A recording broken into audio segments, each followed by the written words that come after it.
आपल्या सभेत आता अनिल जोराफ आहेत. काय प्रतिक्रिया आहे तुमची पहिली आताच्या राजकीय घडामोडी सुरू आहे? पहिली गोष्ट, आजकालचं राजकारण पूर्ण तुच्छ आणि घाणेरडं झालेलं आहे.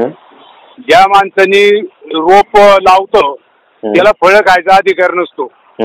आज ठाकरे परिवाराला बदनाम करण्यासाठी भाजपने ज्या पद्धतीने षडयंत्र रचलं आणि त्याला बळी पडले, ज्यांना शून्यातून उभं केलेलं शिवसेना प्रमुख बाळासाहेब ठाकरेंनी, त्याची कोणी जाणीव ठेवली नाही, निष्ठा ठेवली नाही.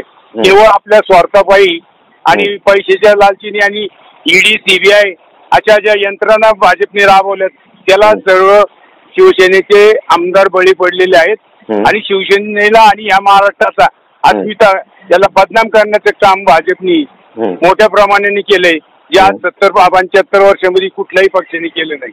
आता हे जे काय होईल याच्यावरती समजा त्यांनी जर पूर्ण गट घेऊन बाहेर पडले आणि सरकार स्थापन केलं तर त्याच्याविषयी तुम्ही काय सांगाल?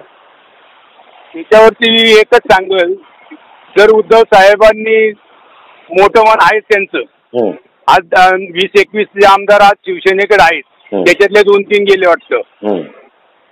जर हे सगळे आमदार आणि उद्धव साहेबांनी जरी शिवसेनेचा म्हणजे पुढचा विचार जर केला आणि यांना उरलेल्या आमदारांना बी त्याच्यात सामील केलं आणि जे पहिले बंडखोर झाल्या यांनी बी सर्व बाजूला ठेवून शिवसेनेशी एकनिष्ठ राहण्याची वचन दिलं तर माझ्या मताने काही हरकत नाहीये. धन्यवाद. आपण वेळात वेळ काढून बोलला. धन्यवाद.